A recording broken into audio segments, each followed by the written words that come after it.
Oi, gente, eu sou a Lori e hoje eu vim fazer aqui uma review básica, né? Eu vim, na verdade, nem review eu vim dar a minha opinião sobre um livro que eu li recentemente. Um livro da Gil Domingues, né? Chamado de Canção e Ossos.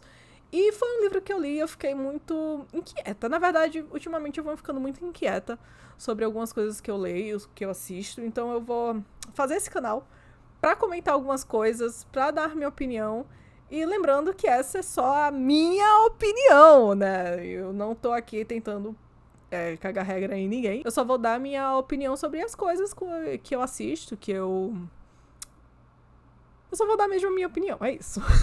Então, galera, eu li aí o livro da Gil Domingues, uma brasileira que tava no exterior. E ela escreveu esse livro porque ela tava em depressão na época da pandemia. E eu só descobri isso porque no final ela faz essa carta aos leitores, né? Ela expõe a situação de como foi escrever esse livro, né? A situação do livro em si. Mas, como eu esbarrei nesse livro, aí é que tá. Eu vi só a capa dele e achei bonita. E aí eu resolvi ler. Foi isso. Eu já comecei com uma grata surpresa, porque, na verdade, eu achava que esse livro nem brasileiro era. Eu achava que a autora era de origem espanhola, latina, nossos vizinhos aqui. Eu não sabia que ela era brasileira, porque a capa me remeteu a uma coisa um pouco, sei lá, Dia de los Muertos, uma coisa mais para um outro lado. E grata foi a minha surpresa quando eu me deparei com uma romantasia, né? Esse é um novo termo utilizado aí para fantasias que carregam mais romance, né? Que tem um enfoque maior no casal e na parte romântica do que no mundo em si. Mas uma romantasia sáfica com uma protagonista que pretende... Na verdade, eu não vou nem dizer que ela pretende, né? Mas que ela foge do padrão, né? Magra, ela é uma protagonista gorda. E o mundo mágico desse livro é através da música. Então elas são garotas mágicas, porque elas fazem magia com a voz. Não só as garotas, mas os caras também. E não só com a voz, às vezes com violino, com violoncelo. Tem... logo no começo do livro ela explica isso, dizendo que os sopranos fazem determinado tipo de magia. Ela dá uma explicação bem estilo tutorial. E nessa introdução eu já fiquei, ok, muita informação. Next. Durante o livro eu vou vendo o que importa. E na real, não importa, porque o universo não é o foco desse livro. Ela foca muito especificamente nas pessoas que cantam e não nas pessoas que têm instrumentos. Em algum momento, a magia dos outros, né? Porque cada um faz um tipo de magia. Então, em algum momento, essas magias se misturam, mas não é exatamente o foco do livro. Se você prestar muita atenção nessa introdução, você vai sentir meio que, sabe, ok, legal. Se você não prestou atenção nessa introdução, leu mais por cima e começou o livro, ok, também não tá perdendo nada. E o que é que eu achei desse livro, né? Eu fico feliz pela Gil Domingues, porque foi um livro importante pra ela, enquanto na pandemia, pra, enfim, exorcizar alguns demônios, né? Mas enquanto narrativa, me perturbou algumas coisas. E, de novo, essa é a minha opinião. Me perturbou que a protagonista seja... Ela não evolui. A protagonista é a Helena. E falando um pouco dela, muito por cima, ela é uma garota que vive nesse instituto de música. Ela é treinada basicamente pra ser uma guerreira musical. Enfim, tem umas divisões, ela tá numa divisão inferior, tem a divisão de prata, a divisão de ouro, ela tá na prata. Tem uma amiga dela, que tá na divisão de ouro, e tem uma outra amiga dela que tá também com ela ali na divisão da prata, e começa a narrativa com elas meio que competindo pela posição principal nessa divisão de prata, né? O livro já nos entrega algumas características da Helena, a nossa protagonista, logo no começo, né? Ela é um combo de baixa autoestima, que tá num ambiente extremamente tóxico, que tem uma relação tóxica com os pais, né? Mais especificamente com a mãe, com quem ela teve mais contato, já que o pai dela morreu muito cedo. Ela teve uma passagem muito breve pela nobreza, né? A família dela tem algum contato com os nobres, mas não é nobre. E ela se sente inferior a todo mundo. Ela sente que tem que lutar o dobro pra estar onde ela tá. E com frequência ela se coloca pra baixo. Ela tem uma voz na cabeça dela que fica sempre dizendo que ela não é suficiente. E ela acredita muito nessa voz. Essa voz às vezes se confunde com a voz que ela ouvia da mãe, que faleceu por conta de praticar magia proibida, né? Um tipo de magia... das trevas, que é a magia dos ossos. E ela se mantém distante disso, tentando sempre crescer pelas próprias pernas, mostrar o valor dela, né? E mostrar a todos que não é porque ela é filha de quem é que ela também vai praticar magia das trevas. A estrutura é basicamente de um colégio. Todo mundo ali tem ensaios, todo mundo ali tem uma rotina, um colégio interno, né? E eu sei que isso é para romantasias, né? E principalmente também para certos tipos de distopia, pode ser uma fórmula mais tranquila de se narrar as coisas, mas eu acho que às vezes entrega muito de mão beijada algumas coisas. Não sei. No livro não é nada demais. Como eu disse, o universo em si não é explorado. A gente se atém quase majoritariamente ali no ambiente do instituto, né? Que eu não lembro o nome que ela dá. Se é instituto, se é, sei lá, coisa militar, não sei. Conservatório. Eu acho que é conservatório. Eu vou falar conservatório. E se passa em grande maioria no conservatório. Então tem um momento que ela sai com esse interesse romântico dela. Mas de resto é basicamente ali naquele ambiente. E ela tem uma amizade que ela sente que tá no limite com essas duas meninas, a Margot e a Cecília, que ela apelida de Cissa e Meg. E ela sente que tá no limite dessa amizade. Ela sente que precisa muito dessas meninas. E ao mesmo tempo ela vive num limite, assim, entre agradar elas e se agradar. Entre expor os próprios sentimentos e segurar a coisa pra não perder a amizade das outras, porque, enfim, elas também são competidoras ali. Diretas da própria Helena, né? Qual foi a minha dificuldade com esse livro, né? A Helena é uma personagem que não cativa. Do começo ao fim da história, ela é uma personagem bem detestável até, sabe? Ela começa muito sofrida, ela tá sempre no limite, e o que eu sinto é que a história não tem um respiro pra essa personagem, sabe? A gente não consegue ver um lado bom dela. Nem mesmo quando ela encontra a Theodora, que é a pessoa que ela tem uma afeição romântica, né? Uma inclinação romântica com a Theodora. Ela é uma pessoa riquíssima, da nobreza, ela tá numa posição privilegiada e ela vai ser uma compositora, ou seja, ela tem um valor importantíssimo para todo o conservatório de música. E aí ela tem um crush fortíssimo na Helena. E a Helena tem um crush nela, mas se sente como se fosse insuficiente para estar com a Theodora, né? Que ela chama carinhosamente de Tel. E a Tel é descrita como sol, como um suspiro, como uma brisa de verão. Enfim, a Tel é luz, a Tel é aconchego, é um abraço, é um carinho, né? E a Helena não se sente merecendo isso. E ela também sente que ela não pode embarcar nesse romance por causa das ambições dela, né? Seria muito fácil ir num romance com a Theodora, limpar o nome da família e viver uma vida basicamente de luxo e, enfim, de tranquilidade.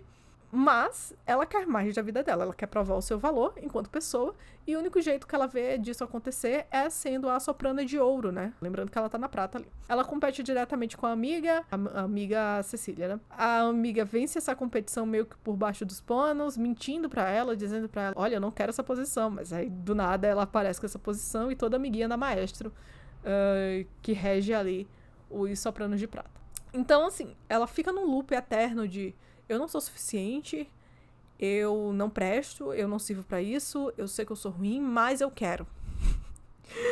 Então ela permanece ali. E ela não faz nada pra merecer, ela não faz nada pra, sabe? E eu entendo que quando você tá meio que nessa pira psicológica de não ser suficiente, né? Meio que uma síndrome da impostora, misturado com outras questões que ela tem. Enfim, não sou psicóloga. Mas eu entendo. Mas eu sinto que a história, ela não levou a Helena numa direção que ela pudesse evoluir enquanto personagem.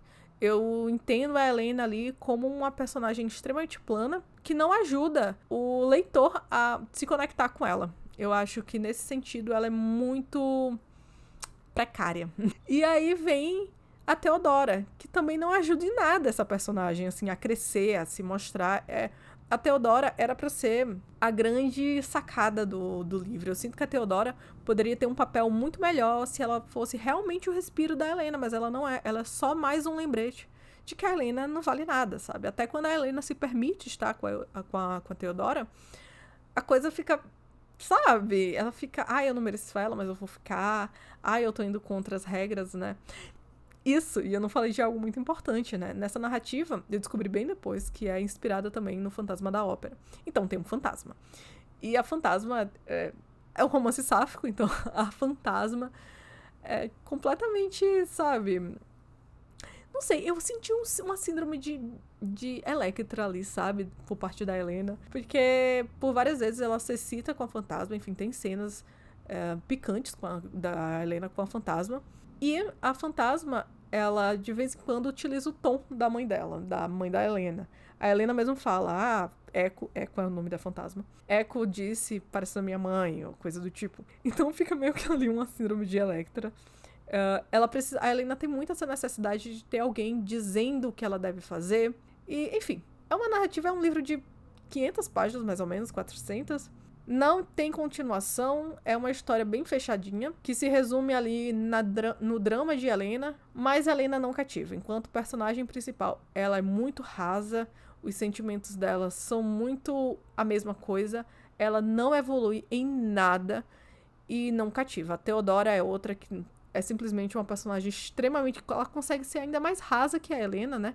Não surpreendendo, até porque ela não é exatamente foco, mas ela não traz nada novo. Na verdade, é um romance sáfico, mas a Theodora, se você não lembra constantemente de que ela é uma mulher, você pode simplesmente fingir que ela é um homem, porque ela acaba caindo naquele papel de querer salvar a protagonista, de querer dar um segundo caminho pra protagonista, sendo que, putz, né? A protagonista claramente não quer ser salva. A protagonista quer alguém que, enfim, possa acompanhar ela e entender ela, mas não alguém que possa salvar ela. E no final a coisa fica só muito decepcionante, sabe? Eu acho que o ponto alto do livro, na verdade, é a Margot. É a relação da Margot com a Helena. Eu acho que é o que traz o tempero do livro. A Margot é uma personagem muito interessante. Eu acho, inclusive, que ela tem algum aspecto ali... dupla personalidade, bipolaridade, não sei, não sou psicóloga, mas ela tem uma coisa muito que varia na narrativa, e eu acho que o que mais faz a gente ficar curiosa sobre ela é a Helena, porque a Helena não sabe se a Margot... Na verdade, a Echo, a fantasma, fala uma coisa muito pontual nesse livro que serve pro livro todo. Logo no começo ela fala assim, as pessoas mostram na cara quem é, você que não enxerga. E é isso, a Helena faz questão de não enxergar o quanto a Margot é uma víbora. O quanto a Margot é tóxica e não presta. Ela faz questão de ficar com aquela dúvida na cabeça de... talvez ela não queira dizer o que disse, né? Talvez eu tenha mal interpretado uma situação. Talvez ela só errou. E pessoas erram. Então eu posso dar uma segunda chance pra ela. Ela sempre fica nessa coisa nessa dependência dessas amigas, né? Principalmente da Margot, nesse sentido. E é a coisa que mais move a história, sabe? Essa coisa de a Helena achar que precisa muito dessas amigas, quando na verdade elas só estão derrubando a própria Helena, né? Então, através da Helena, que tenta muito confiar e segurar essa relação, você também acaba na dúvida, né? Será que a Margot é realmente uma cobra? Será que a Margot não é uma personagem melhor do que a gente está enxergando, né? Será que ela vai ter um arco de redenção, um arco de mudança? Não, a Margot não presta, ela não presta do começo ao fim. E no final a gente só sacramenta isso. Enfim, o livro acaba com todo mundo morrendo. Menos a fantasma, que ganha uma segunda chance. Na verdade, ela ganha vida. O que eu achei de tudo isso? Bem, não é um livro que eu recomendo. Eu não li outras coisas de Gil Domingues, pretendo ler porque tem outras obras dela que o pessoal fala muito bem, mas essa é o tipo de obra que eu acho que precisava de mais refino e de uma editora mais pulso firme, porque eu acho que tinha muito potencial ali. Eu acho que se trabalhasse alguns outros aspectos, esse livro ia ficar muito bom, sabe? E não tô falando nem de expansão de universo, mas de trabalhar melhor as personagens. E eu entendo o que ela fez ali e o motivo pelo qual ela fez ali. Ela explica no final que tava na pandemia, que, enfim, ela tava passando por um processo depressivo, mas eu sinto que houve um potencial desperdiçado e eu gostaria de ver mais. A escrita dela, no geral, é muito boa. Algumas coisas me pegaram, porque ela faz questão de usar a temática do livro em excesso. Então, tudo é uma sinfonia, tudo é afinado ou desafinado. E isso acaba cansando um pouco na leitura. E, às vezes, ela usa muitas figuras de linguagem, no geral, que poluem um pouco o texto. Talvez uma narração mais direta, às vezes, contribuísse melhor para o segmento da narrativa no geral. Por fim, eu acho que ela é muito boa descrições de ambiente. Eu acho que ela é um pouco mais pontual nesse aspecto, apesar de que algumas vezes ela pesa a mão. Mas é normal, todo autor faz isso em algum momento. E por fim, é isso. Eu acho que é uma leitura que, pra mim, foi um pouco difícil. Talvez vocês que estejam assistindo gostem. Deixem aí nos comentários. E curtam o vídeo se possível. E é isso, galera. Essa é a minha opinião sobre Canção dos Ossos. Um beijo pra todos. Tchau, tchau.